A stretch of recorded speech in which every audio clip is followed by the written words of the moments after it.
like on a large scale. When property is You seized. see, no,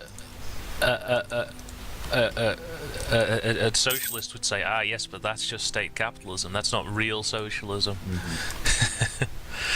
Well, socialism, it is one of those words which is very like slippery. You really have to define your terms when you talk about socialism. You know, and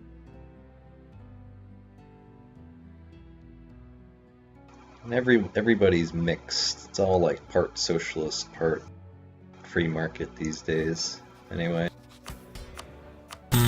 I mean, it can be, like state-owned stuff can be helpful, but See, the big issue is whenever we converse on this, is you're living in a country that has fucking National Health Service, and I don't. Yeah. So I always come off as way more socialist, and you always come off as way more reactionary than I think if our circumstances were reversed. I think the NHS is an excellent idea. A lot of people poo-poo the NHS, but the important thing about the NHS, and something which doesn't get talked about, is the way it changes the dynamics of the supply and demand. So in the United States, you've got lots of people demanding the medical services, and then you've got a few monopolizing suppliers, right? Whereas in the UK, because the NHS is like the monolithic health service, they are the one demander, and there are many suppliers, right? So you're shifting the dynamic, right? Instead of there being like one supplier who goes, okay, this is the price, take it or leave it, right? You got the one buyer who goes, well, we're going to buy 90% of your stuff because we represent 90% of the medical services in the country. Can you get it down to this price? If not, we'll go to the other supplier. Yeah, that's completely correct. Yeah. And nobody ever talks about that. They always go, oh, well, the NHS is inefficient, oh, blah, blah, blah, blah, blah, blah, blah. But a lot of the time you're thinking, I wonder if they haven't got some kind of ulterior motive. Yeah. Well, they do, actually, to answer your question. They do, yeah.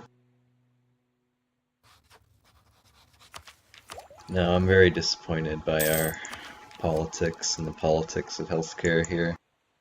And there could be free market solutions to it, but they just let it be a fucking dysfunctional mess because it's profitable and and also lobbyists. Insulin. I was reading one thing I try not to think about it too much because then I get like really upset. But I was looking at insulin. If you go to Canada, you can get it for $15. And then here in the US, I was reading this one thing, people trying to get their insulin, it was several hundred freaking dollars. And it's it's very strange.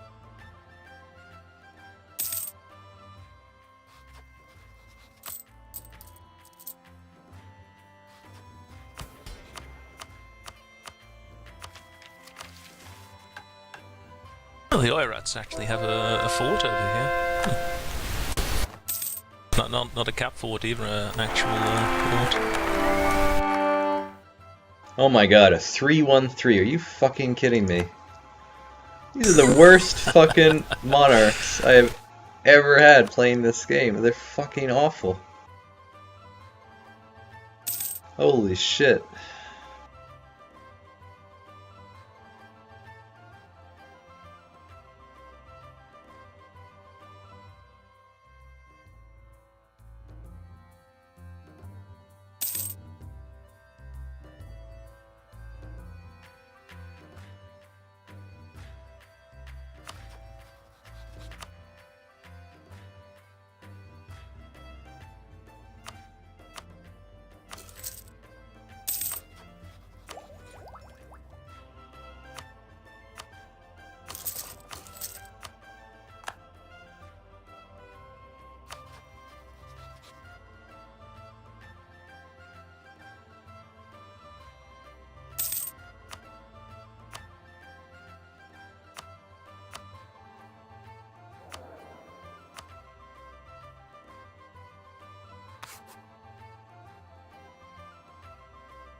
Japan isn't very tolerant.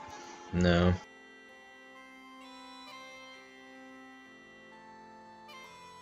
I don't know, I'm gonna convert these Koreans.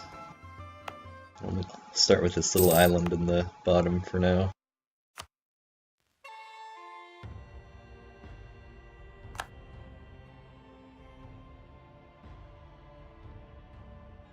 Converting them to Shinto would be very strange, like to actually do it, if you think about it. Mm. Shinto is just sort of like this weird fucking... I don't know, even know how to describe it, like a version of Buddhism that kind of, sort of is Buddhism, but it's turned into this other thing. It's just got all like the pagan Japanese gods in there and emperor worship.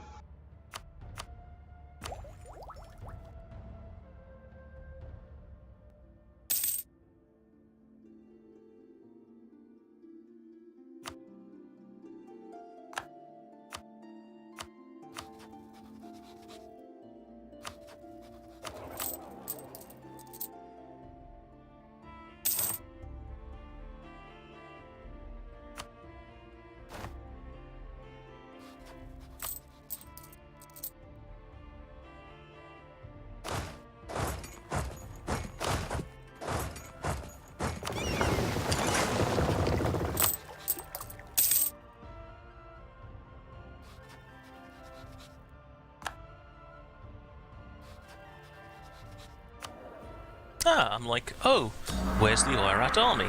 I'm not seeing it, and I look back, and they've like walked through Ming, and they're in the middle of Manchu. I'm like, oh, okay. Yeah, of course. Next game. Yep. No, playing up there is a huge pain in the ass.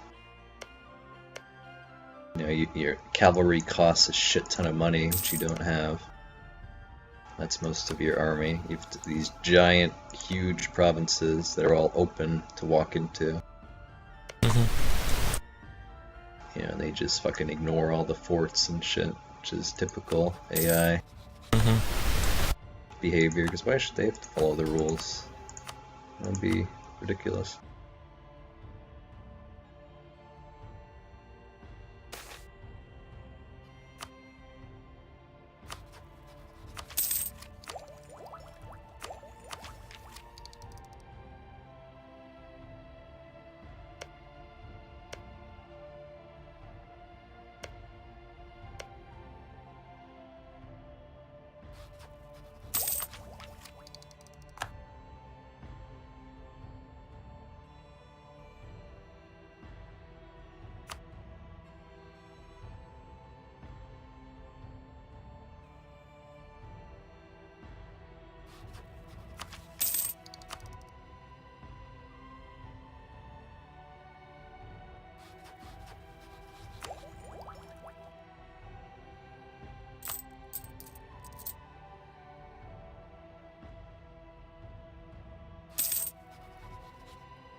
Yeah, you're making them Tengri. That's funny to me.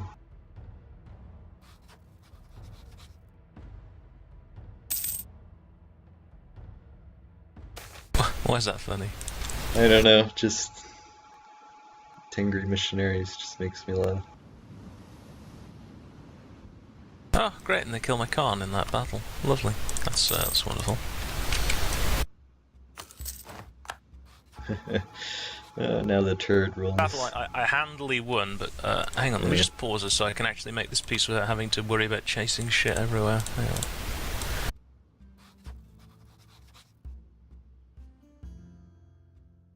Oh, you're you...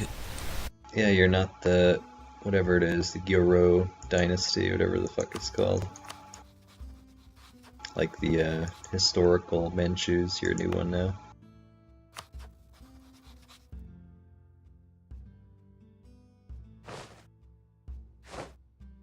Give me one moment. You just went bankrupt when you did that. What? Oirat went bankrupt. Oh, I was going to say. I thought you said I went bankrupt. Yeah. Yeah, it's probably because he. Well, can you go bankrupt at war? Yeah. Must have been entirely voluntary then. When you took his money, that destroyed him. I didn't take any money off him. I just took a load of land. Well, you took his income when you took his land then. Okay.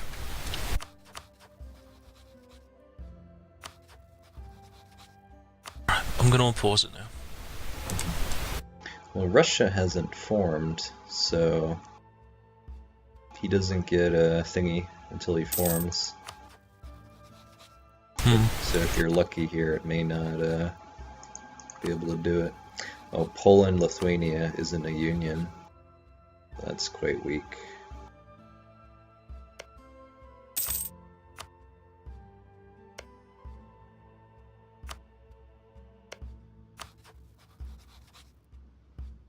Mongol separatists crossed into my borders and then attacked a Ming army. Okay, I think I'm going to switch to a monarchy now. You think that's a good idea? Yeah, I think that is a good idea.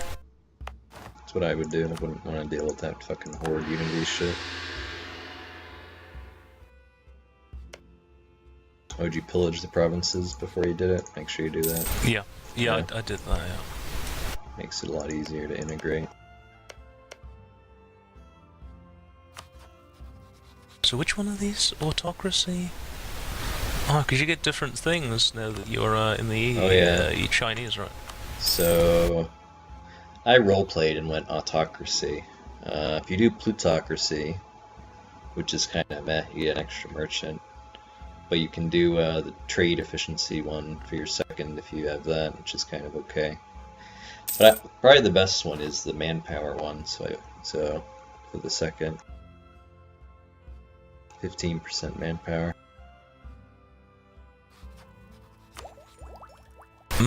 I don't get one that gives me manpower. I get income from vassals, unjustified demands, and I get one that gives me an extra merchant. I think probably the one with the extra merchant is the best, right? No, I'm on about the second one, which gives you manpower. Oh, I'm just worried about the first one.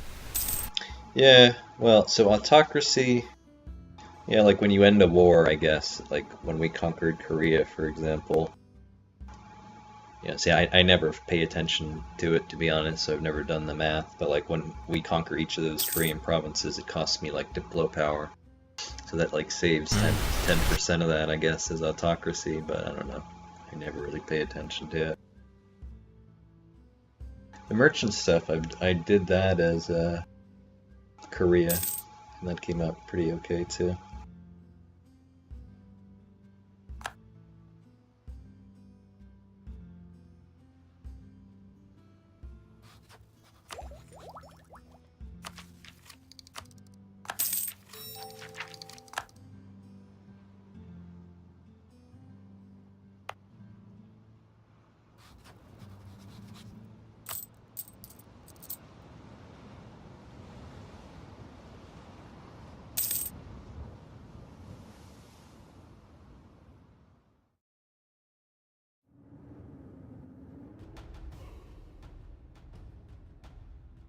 Man, like 5 a month, so that's like, what is that, 5 times, it's like several hundred gold to convert these provinces. It's costly.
Tengri actually isn't that bad. I mean, it's not good, but you know, it's like minus 20% regiment costs. I mean, you know.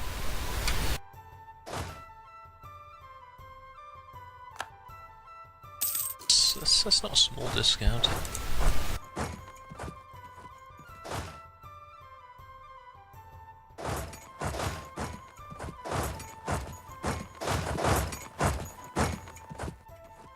No, most of the religions are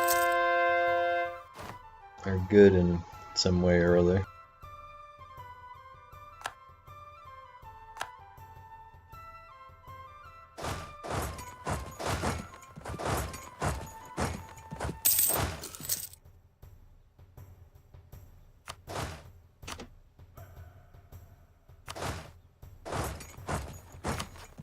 There's only a few that don't have any, like Jewish doesn't have any mechanics. Zoroastrian doesn't have any mechanics.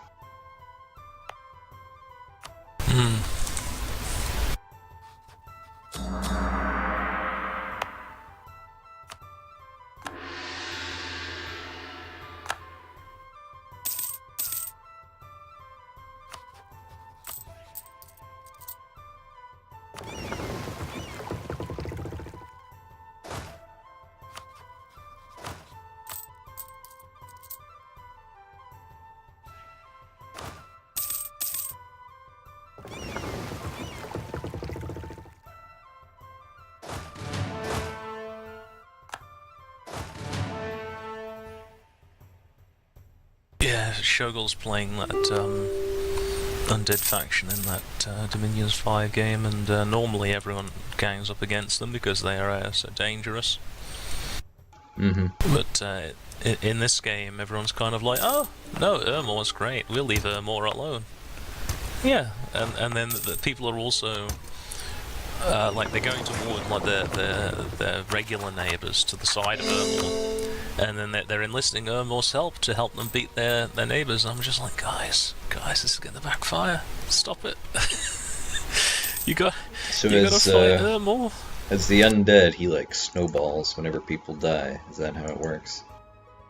Like every corpse becomes like a soldier for him, or is that? I don't know. Yeah, see, I don't know. And any land his dominion spreads to, the population dies really quickly. Right. And like the more dead population there is, the more undead units he gets, and he doesn't pay for them. They just free spawn in his territory, which is good that he doesn't have to pay for them because he doesn't have any income because all of his taxpayers are dead.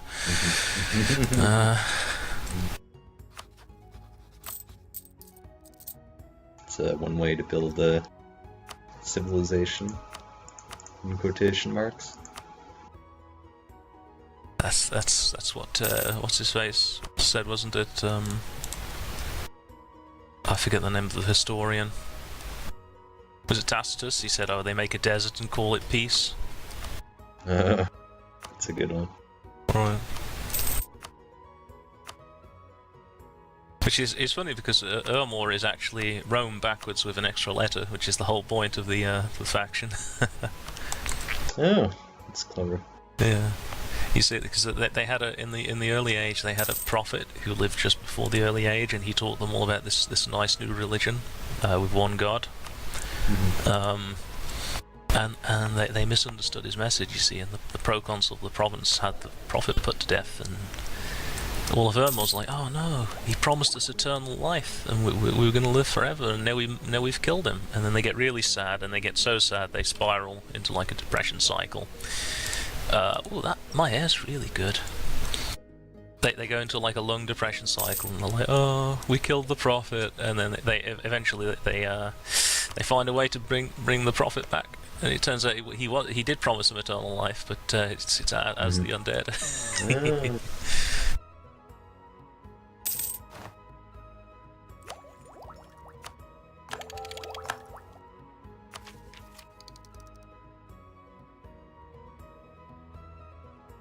Oh man, that feeling when you have 3 idea groups and 2 ideas. Oh, we have limitless potential ahead of us. We have plenty of stuff to sink our points into. That's for sure. Hmm. I don't get this new smugglers dominant thing. It's like, hey, do you want to fight the smugglers, which costs more? Do you want to enlist the smugglers, which costs less and gives you 25% spy network? Or do you want to ignore them and then you get the smugglers dominating modifier? It's like, oh, why wouldn't I take the, you know... Why would I take the expensive option that also gives me a that doesn't give me the bonus? I don't understand.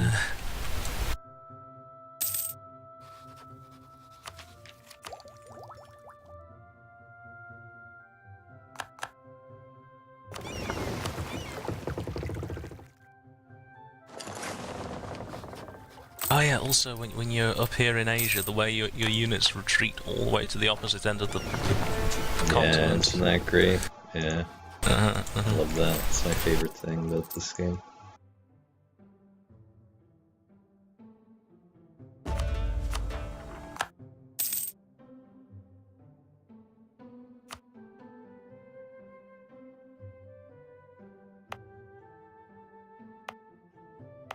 I think I've paid off all my loans now. Wow, okay. Hey.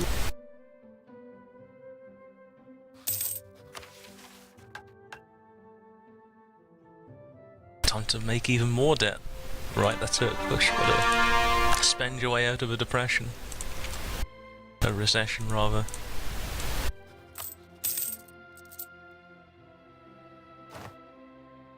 Just Robert Mugabe your way out of financial hole.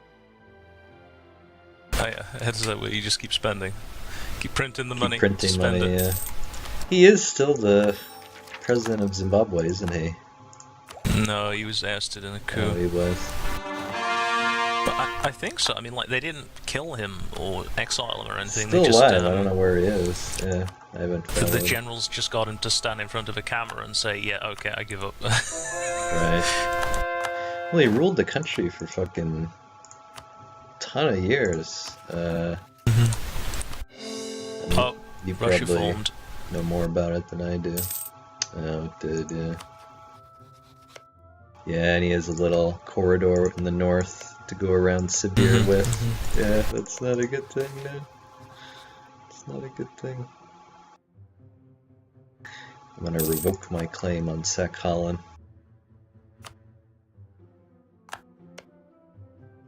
Okay, thanks. You know, I was thinking that I would just keep the claim and just like have it be an outstanding diplomatic issue between us for 40 years. But I was just like, 3 people live there. I'll just fuck it.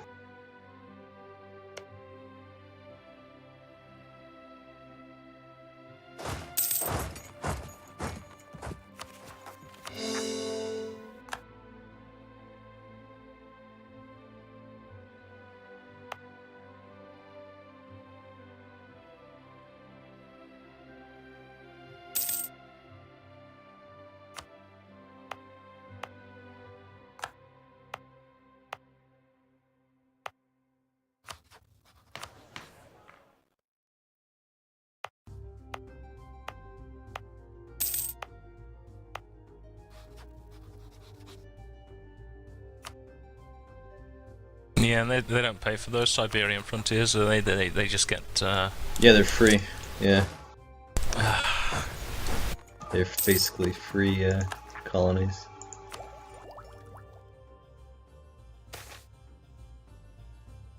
Are you saying that you're afraid that you can't beat both Ming and Russia at the same time? Is that what you're saying?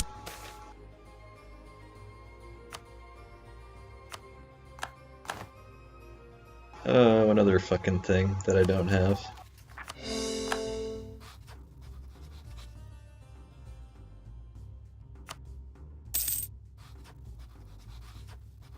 I have United.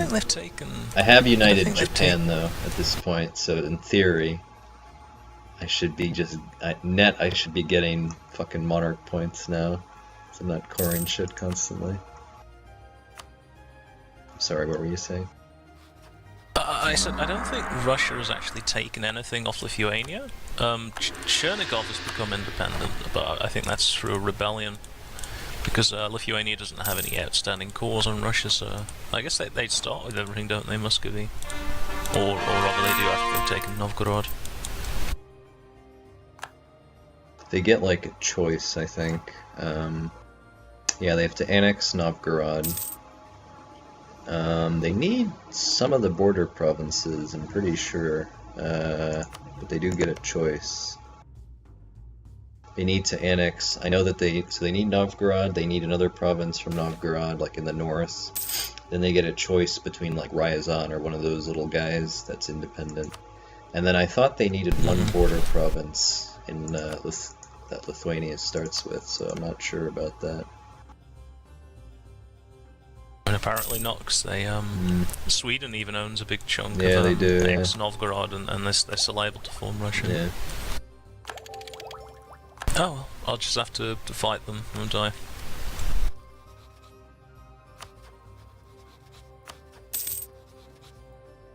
It's fine. At least It's fine. At least when they get over here, I'll have a choice of rivals, and instead of just being able to rival you. When they come here, I'm just gonna, like sell them trading cards and fucking Hello Kitty products, and I'm just gonna Japanophile them. That's how we'll win this. They get like they get really high settler increase on those colonies. Yeah, they as well, do. Don't they? They go really fast. Yeah. Bullshit. Yeah, ultimately I don't like to play Russia though. It's just a fucking fucked up country to play. Yeah, like you don't have enough states, and sometimes it's just really fulfilling to have like a high development, like few states that's like what your country is. And Russia, you're just so spread out over all this nonsense. And you have no nice, easily defensible frontiers, unless you conquer like the Caucasus and stuff.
Oh yeah, did I tell you?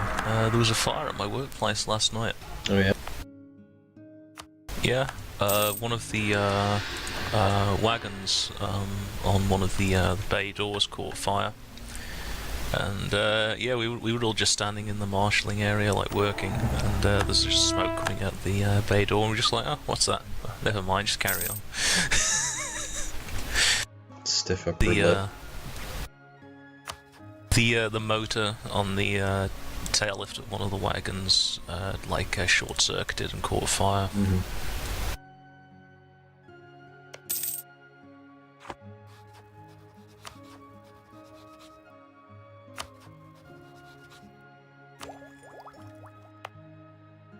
I mean, I think I'll be able to reach the top of the map and stop them getting into the Far East at least, but that little bit between me and Sibir, that's completely up for grabs.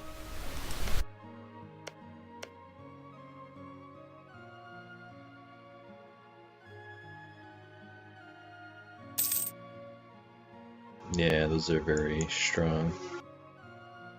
Well, I think, because you just never see it happen, but if they conquer their way down to, like, Africa and stuff, they can actually use Siberian frontiers there, I think, as well. There's, like, no limit on it.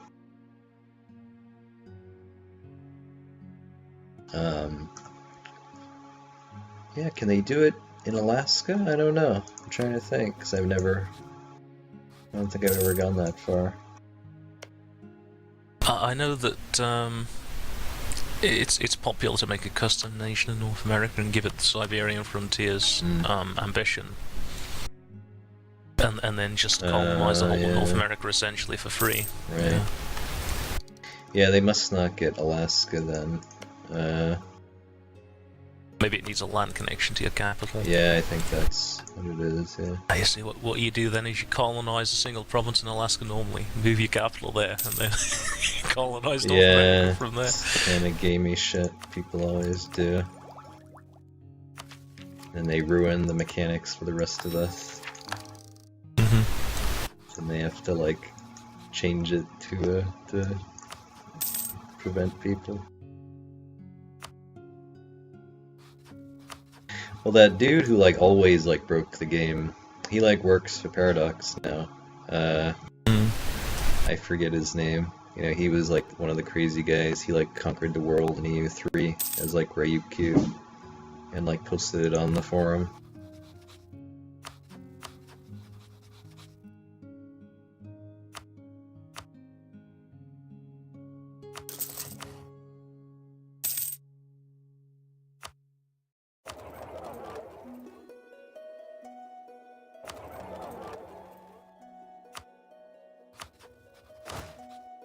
Tempted to build some light ships and collect in Beijing, but I feel I'm gonna need the galley fleet to fight the Chinese.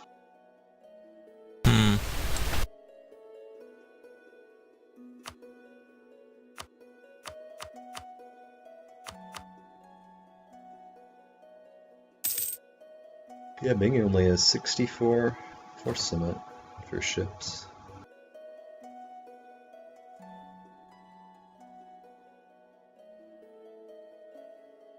Wonder if they did like a limit or something like that.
since I'm on an island, I think I'll disband most of my army here.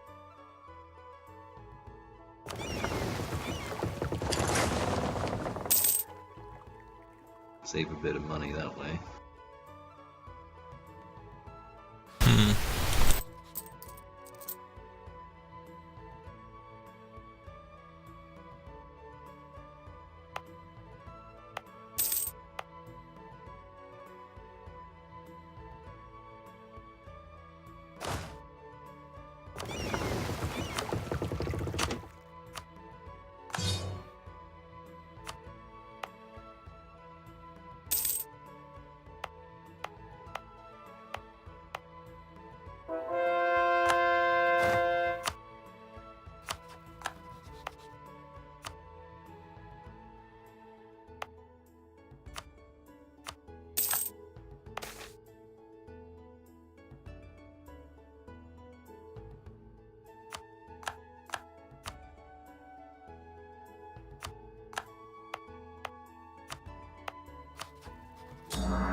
I don't know, so what do you do these days? Do you give land to your states, or you just centralize everything? I like to centralize everything except for the merchants, who I give them all the trade centers. But then you lose the like 150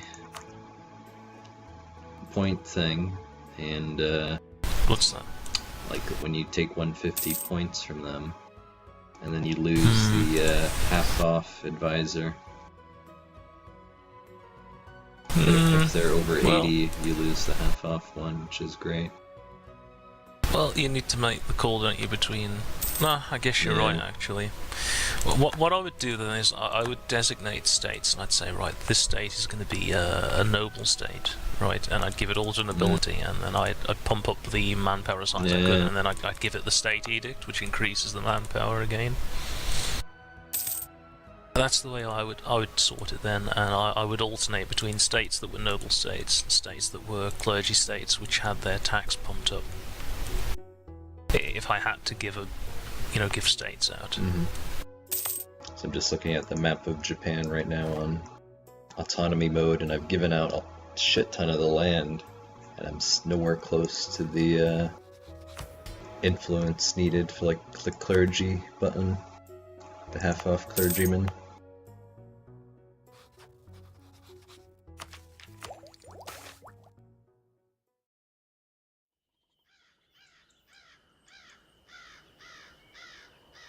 We just look down the government reforms. I think I might actually hang on.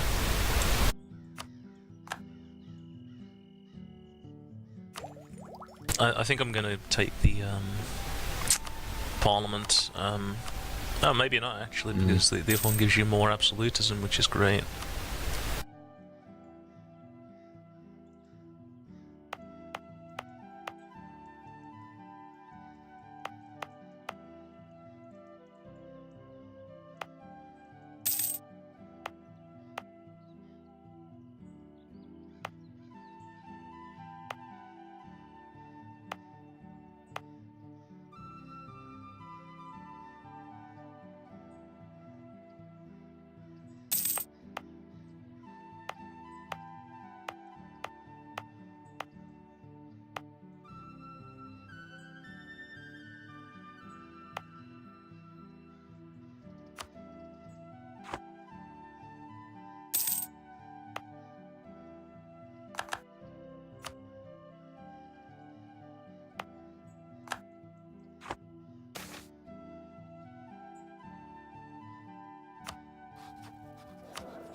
Yeah, the devastation mechanic is very interesting.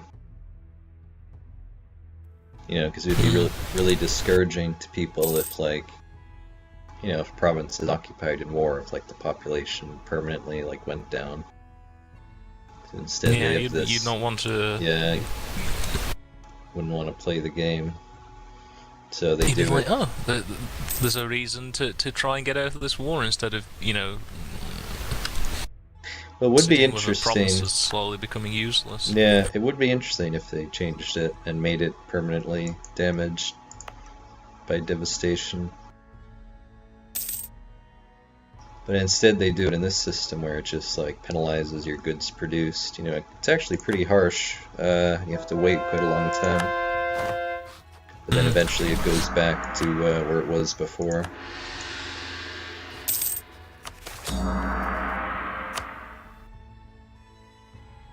I love this event where it's like, my king, do you want to stop the flu? And you're like, no. Like, you never choose to stop the flu because it costs you points. And why would I want to spend points? That's just the most insane thing to me. If you, I know we made a joke about that with Mac, like one day, like, it's like, nah, just let the flu kill everybody. Can you imagine the Shogun, the Emperor? It's fucking gay.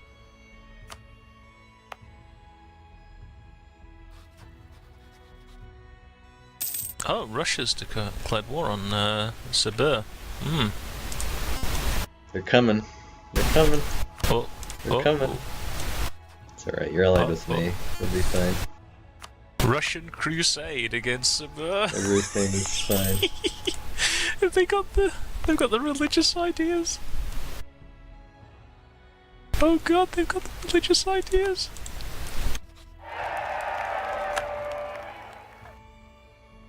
Oh, the crusade's coming. Russian crusade against Siberia. Oh god.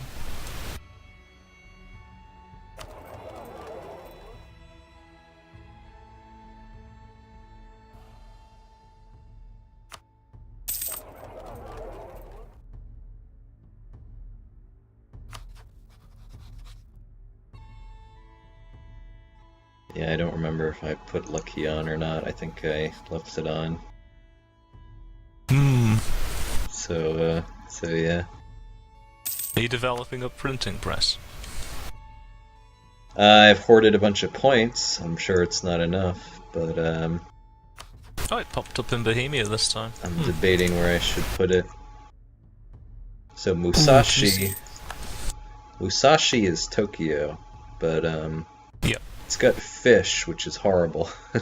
So I'm like, I kind of want to build it up just because it is Tokyo, but I don't want to do a fish province. You don't want to make it official. No, I do not. Some of these ones in the south are actually good. One is Chinaware that turns into coal, and another is silk, which is, I think, good the whole game. Of course, they're in the south though, so the institution won't really spread to the capital. Still have to wait a while.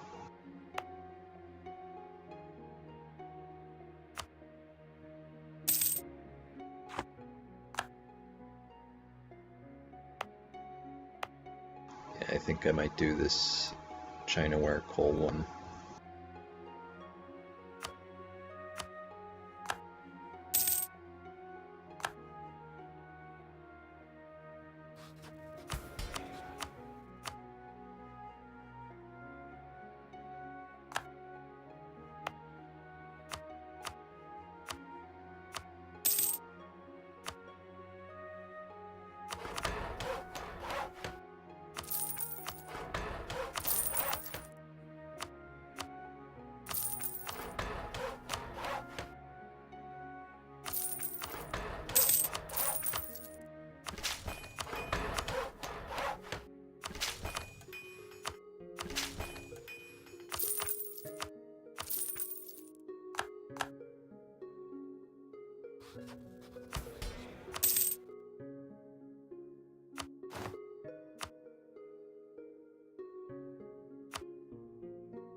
Okay, I started it on Kyushu. I'm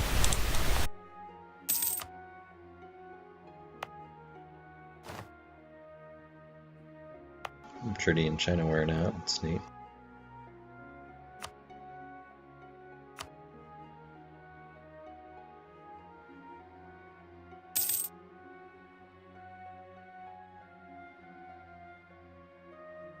You're gonna have a shit ton of coal in the end game, which is good. Japan has 2.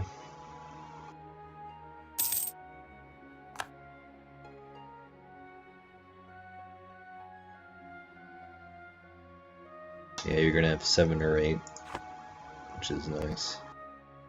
Yeah, they give a shit ton of coal to Russia.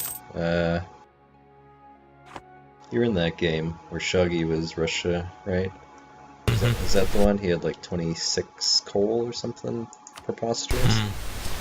It seemed insanely high.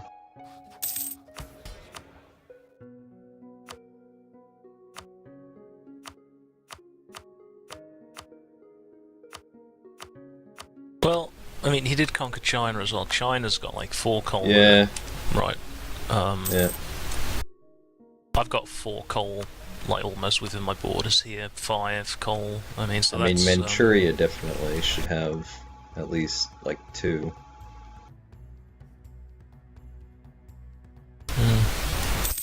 That's why the Japanese invaded it, wasn't it? Back in the.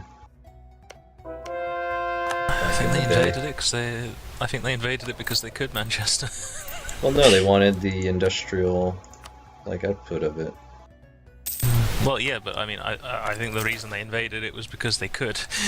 Well, yes, right, that's also true. I don't think they were specifically going, oh, there's a lot of coal. Well, maybe they were, actually. They were, yeah. Yeah. They wanted to take over the Russian Far East, you know, during the Russian Civil War, Yeah. but they didn't quite have the I don't think they had enough admin points to core us, so they were like, nah, we'll leave it. That was the reason. Interesting.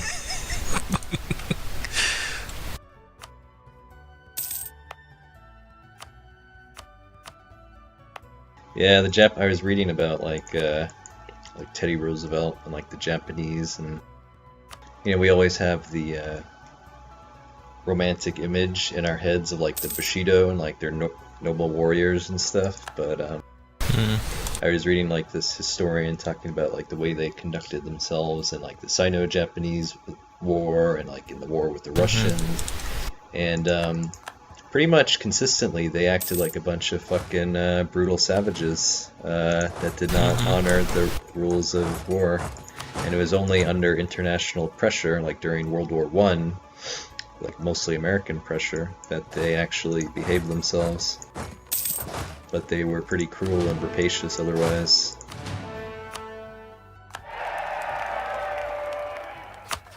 Yeah, no, they Yeah, it wasn't just World War II when they were cruel to populations, it was throughout.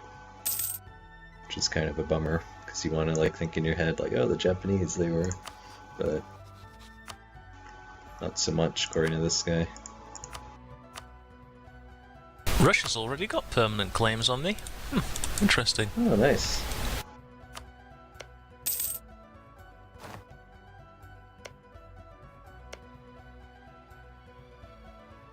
That's just perfect. That's spiffing.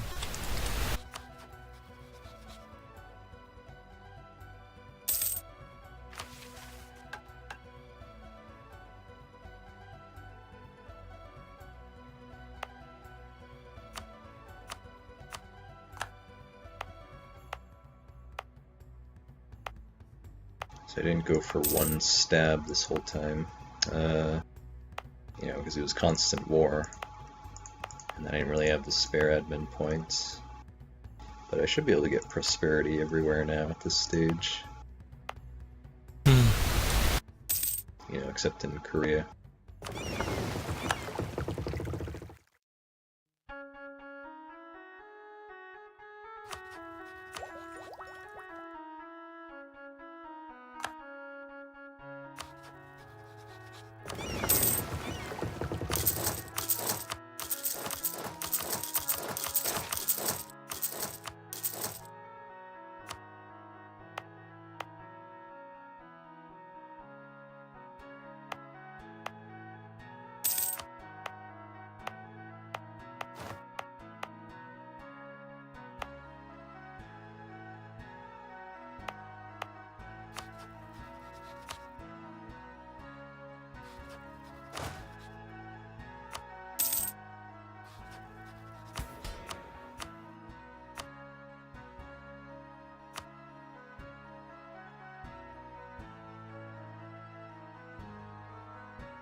Should I get expansion? What do you think? Is it worth it?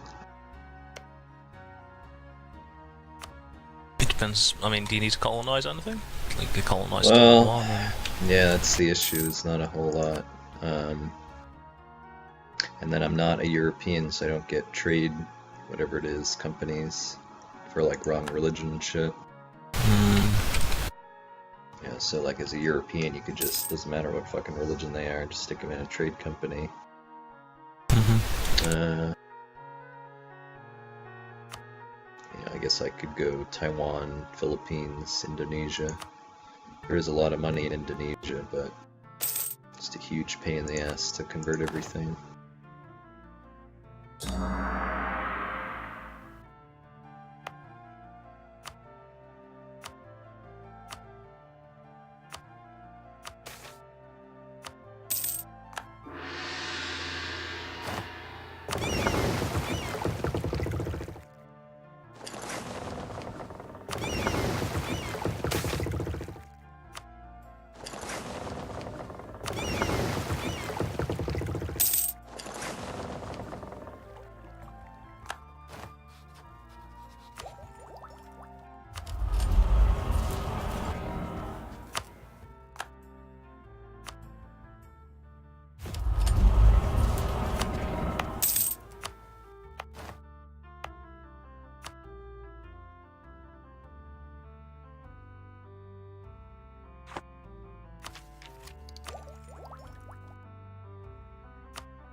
Taiwan doesn't get its own culture.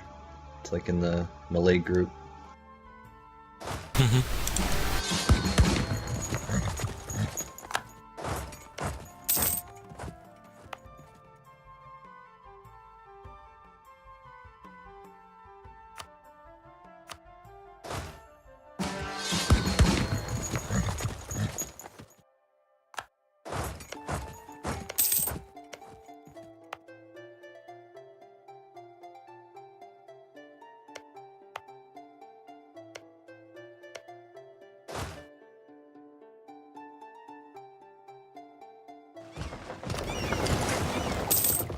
managed to conquer most of the Oirat, and I'm blocking them over here. I've got one province, that's, one colonist blocking them from going south around Sibir. I'm blocking you with my tree development, wrong religion, wrong culture, 20 revolt risk provinces. This is well worth it.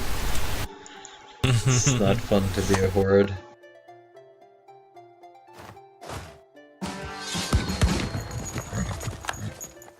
Yeah, I suppose to be fair, you know, the age of the great Khans has come and gone, hasn't it? By this point.